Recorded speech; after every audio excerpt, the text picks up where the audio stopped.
मोहम्मद अली इमाम का मानना यह है कि हमारी सबसे कमजोरी सबसे जो है वो ये इख्तिलाफ है। अगर हम इस इख्तिलाफ से इस कमजोरी हमसे दूर होना चाहते हैं तो उसका तन्हा रास्ता ये है कि इत्तेहाद रहना।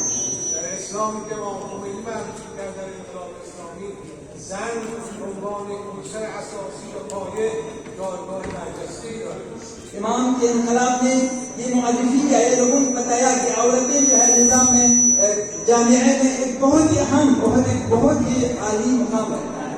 در اسلام امام خمینی فرهنگ و تحول فرهنگی و فکری اساس همه تحولات جامعه می‌تواند پیشرفت کند که اساس تحولات فرهنگی و فکری و دانشی خودش است.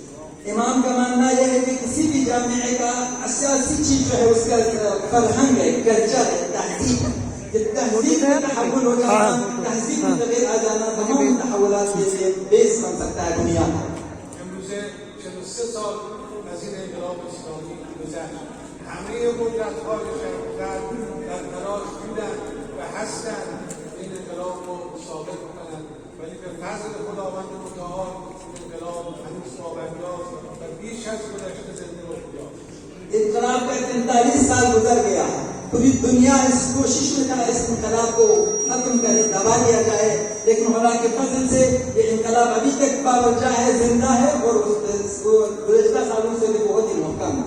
امروزه در پس همه تحریم‌ها و فشارهایی که قدرت‌های بزرگ غربی و همچنین متحجرین عرب بر علیه انقلاب اسلامی سامان دادند، ما امروز می‌بینیم که جمهوری اسلامی ایران به حدی از توان و قدرت رسیده است که در یک طرف میز می‌نشینند و قدرت‌های برتر جهانی در طرف دیگر مجبورند و هر به جمهوری اسلامی هم گوش بدهند.